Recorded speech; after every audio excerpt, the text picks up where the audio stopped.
Neil, when I talk to my neuroscientist friends about consciousness, they don't know how it's completely done, but are sure that it is just an output of brain, almost like bile is an output of the liver, and it's just a biological mechanism that we have to explain. When I speak to some consciousness friends, sometimes its consciousness is all of reality, these extreme conditions.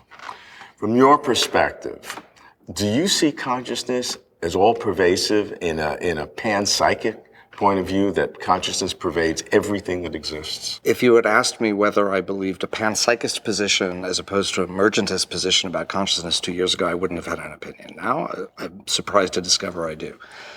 What's meant by those is an emergentist position is that consciousness is something that emerges from the universe when it is sufficiently complex, like a human brain, or maybe a dolphin brain or an elephant brain.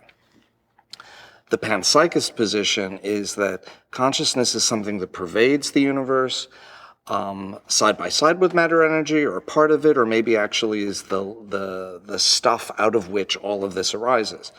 So those are sort of the two philosophical differences. Let me select a metaphor that helps the panpsychist point of view, and then I'll tell you a story. A radio is playing music. You can look at that and go, there must be a tiny little orchestra in there. Wow, they can play classical music and they can play rock. That's really cool. You open it up, there's no orchestra there. What the radio is doing is it's a transducer of the radio waves, which are infinite in extent, which our senses cannot perceive, at least not that I'm aware of. And it will fine-tune down and translate that, transduce it into music that we can hear. But it can also transduce it into light, like you might do on a radio display on your computer. You'll have a little light show. So the radio is taking this infinite, vastly information-rich thing and narrowing its scope so we can hear music. That, to me, is that sounds like, okay, that could be how brains work. There's consciousness out there and the brain transduces that. Keep your metaphor. That's a very physical metaphor. Yeah.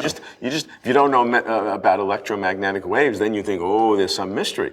But once you learn about the scientific understanding of how the radio works, it's a purely physical explanation. Yeah. So your metaphor can actually be used to say we don't understand enough about the brain, but once we do, we'll understand how it produces consciousness like a radio produces music. No, we will understand how a brain transduces an infinite consciousness into something that is my little thinking, the way a radio transduces infinitely information-rich, extensive radio waves into the Beatles on the radio. Isn't that a rather long jump that you've made? No, I don't think so.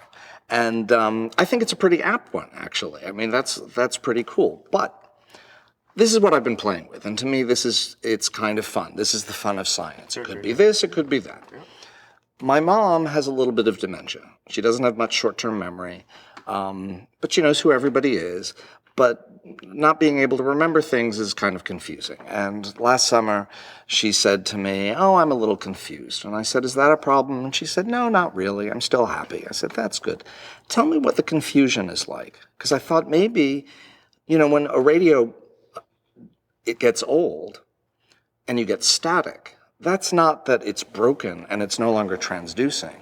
It's not fine-tuning enough. You're getting multiple stations coming through, so it doesn't sound like music anymore. You're not getting less information, you're getting more information. So you could look at my mom and say, her brain is broken. I thought, is there another way to look at this? So I said, when you're confused, what's going on? She said, well, I don't know how to describe it. I said, does it feel like you're just getting random thoughts and it doesn't make any sense? She goes, no, that's not it at all.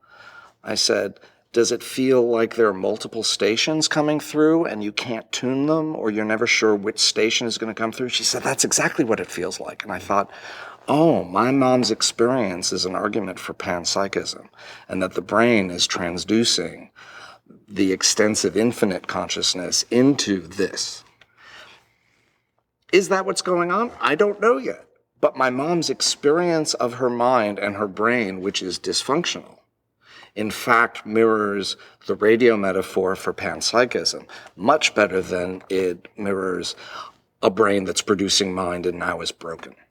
So during these 2 years, when you've been moving towards a panpsychist point of view, and by the way, a lot of philosophers are doing that too for different reasons. Sure. But what are the core motivations for you as a real hardcore scientist to move towards panpsychism? I don't have a motivation. I go where my nose leads me. Okay, well, I'm not looking to solve. What are the pieces of evidence that you're using or that's drawing you in that direction? Two sets. One, there is this sentience argument that I can find a subcomponent of consciousness that I can define more precisely. I mean, what we mean by consciousness, that's such a problematic word. But sentience I can define as a certain kind of interactivity, a recognition of things outside oneself, computing a response to that in a complex way and responding. And I can find that at all levels of scale. I don't find any place where it's absent. I don't find where it wasn't here and now it's emerging. That makes me think it's not an emergentist thing. So you don't find a spike function or a step function in any place. You find a continuum. Yeah. Okay, that's one. Anything else? Yeah. There is the experience I have from contemplative practice. I'm a Zen Buddhist student. I've been meditating for 25 years. I wouldn't say I'm a particularly advanced meditating student. I'm a senior student. But I have had experiences in meditation where my mind is not something that feels like it's coming from my brain. My experience of my mind extends beyond all boundaries, is infinite, is clear, is rich in light and information. That's just, some people would call it pure awareness. Maybe that's a delusion produced by my brain. But that's not my experience of it. And that makes me think, okay, maybe I'm perceiving something fundamental about the world using my mind, about mind.